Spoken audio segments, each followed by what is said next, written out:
This makes me so angry, and it happens way too often. And you all know these people. And unfortunately, content allows them to do it on scale. Don't be one of these people with your business. Today, it's all about over-promising, under-delivering, right? So I built a business over 8 years with my two brothers where we exited for over 180 million. In that journey, so many companies sold us products, right? They came in, they promised us the world, they told us it was the best product that we could buy, and then we would end up signing with them. And when it came to actually delivering the product, they let us down. And guess what? We ended up absolutely despising them, right? There are so many people out there where content is busy selling the dream. They're great. They're amazing content creators, and they might even be providing a huge amount of value. But the handover experience from the initial outreach to where you actually hand over the credit card is a disaster, right?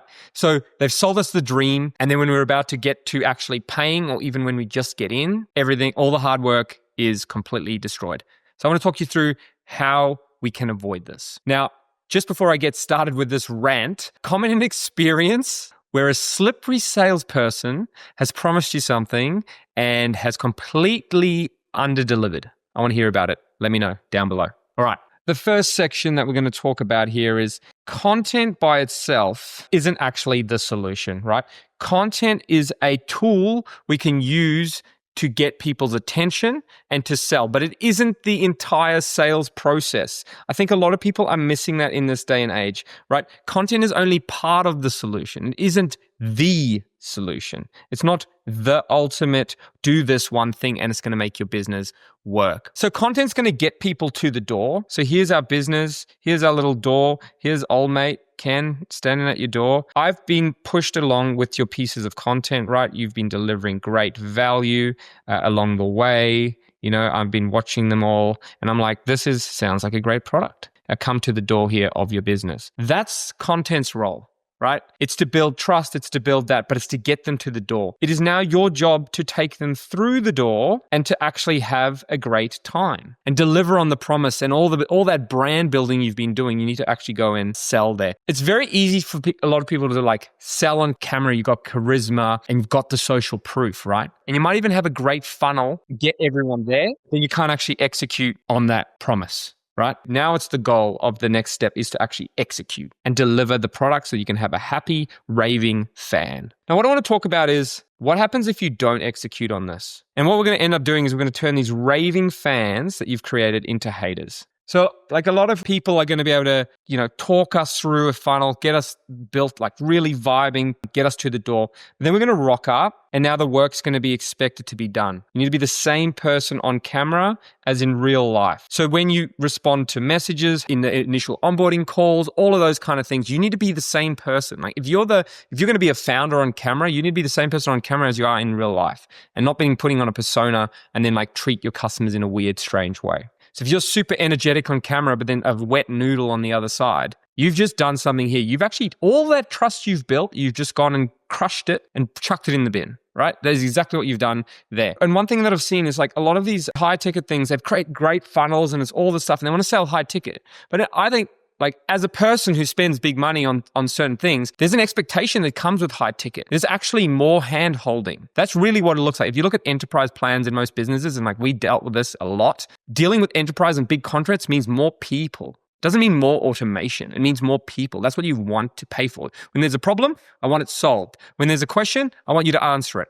That's what you expect when you pay high ticket, not automation, right? And this is where a lot of people just absolutely stuffed. When you're trying to sell something high ticket, chuck that in the bin. Spend the time. You're doing high ticket. Go and actually do the work. And we need to make sure we have capacity, right? That we can actually serve these people. If you don't have capacity and you put people into like a wait list or something weird like that, you're actually just burning that trust you've built, right? And you want to make your customers feel as important as possible. Now, obviously, as your ticket price comes down, more and more things get automated so you can do scale and volume so that you can actually make money. But I think at that higher end, which is where we used to deal, either us selling to high ticket or us purchasing high ticket. Like we'd sign printer deals for 5 years that were worth millions of dollars. So we would have a level of expectation for what we were going to get from that. And this is where salesmen's, this is the best printer in the market. And then like 6 months later, they'd be at a different company and they try and sell you the same speech. And you're like, bro, 6 months ago, you told me this was the best. Now you're telling me it's crap and this is the best. Get your story straight.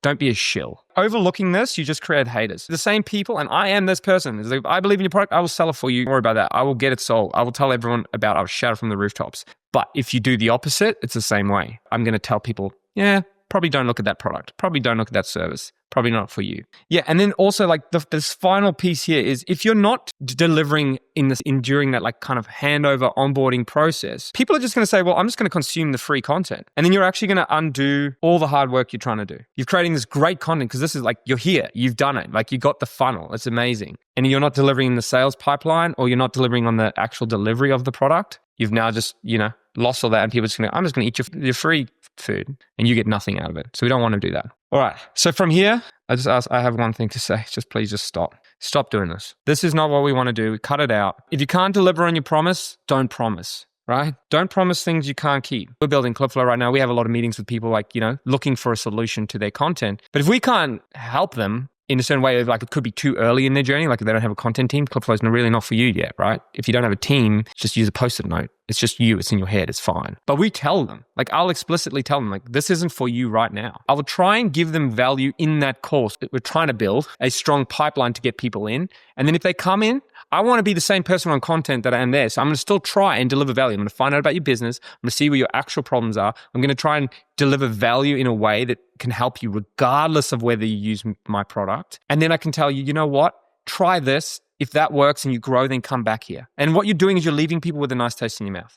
So don't go and like tell people if it's not right for them early on. All right. I think another thing is like just tell or display the offer. So many companies hide things behind book a call, fill in a form, all this kind of stuff, right? And I get it. You're trying to create lead gen, but all it's doing is creating like, you're creating hurdles, and what you're doing is you're disrespecting someone's time, especially in high performer. I think this happens the more and more. Like if you have, your time is valuable, everyone's time is valuable, and you're trying to sell them something and you're dragging the process out, even though you know it might not be a right fit, you're just burning your bridges because what you're doing is like, this person doesn't respect my time. So when I work with them, they're not going to respect my time. That is what I get out of that. So what you want to be able is like, tell me the offer up front so I can self-select. Tell me the price. Hormozy does this in his acquisition.com. He tells you it costs 5,000 US a seat, right? And that self-selects. If you can afford $5,000, cool, we're going to keep moving forward. If you can't,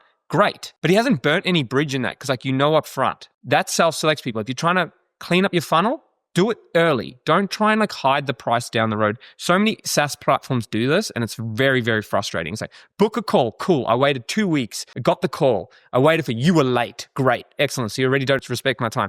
Cool. Now we're going to have this big discovery chat. And then right at the end, you're going to tell me the price. That's the wrong way to sell anyway, because you need to have that right at the front. You could have saved weeks and I would have still liked you. And I would have gone, okay, it's too expensive for me now, but I'll come back later. So please use that as a funnel to filter people out early on. Don't drag them along. It's a bad experience and it makes me start doubting your service and your product. Don't do it. Please, I don't do that. So overall, just to finish this off and tighten this up, it's like, what do we want to not do? Don't overpromise. If anything, overdeliver, or just be at minimum, be on par. What are you in your content? Be like that. Even if people opt out, that's fine, but you're leaving a good taste in their mouth for them to come back later. And they could even become a referral engine for you, because if you are too expensive for me, I might know a business that can afford your product and I will recommend them to you because of the way you've treated me along the way. So many people forget this piece, and it's just, I understand, like this happens so much and it's such a frustration for me is because like I get a lot of business, especially in Australia with trades, which work on buildings and like tradesmen, they have so much work, so they don't care. But what are you doing? Because when someone like that could offer you the work, right? Having more options is always better. So if you go and burn all these bridges and people talk badly about it, you're going to have a bad name. You're not going to get the top cream of the quality of work. You're not going to get that. This happens all the time, right? Do not treat customers poorly give them a good taste. If you're too expensive, that's fine. But just let them know early on and everything can be avoided and everyone's great, right? So if you don't do this, you're going to turn a fan into a hater and everyone's going to have a bad time. They're going to have a bad time. You're going to have a bad time because your brand's being destroyed. Let's not get there. Please, please, please. I had to rant about this because it just happens so often all around, and it doesn't matter what industry, it just happens. Pretty annoying. So don't do that. And if you like these kind of videos, please like and subscribe down below. We've got a whole bunch of business content. We've learned a whole bunch of things over the time that we were building our business from 0 to 180. We had 400 people. I only say that to say that we know what it feels like to go from 0 all the way up to the top. And it took us about 8 to 10 years. So you got to focus for a long time. I'm just adding that in for the last 3 people that are watching this video. Thank you. Appreciate your time. And I'll catch you on the next one.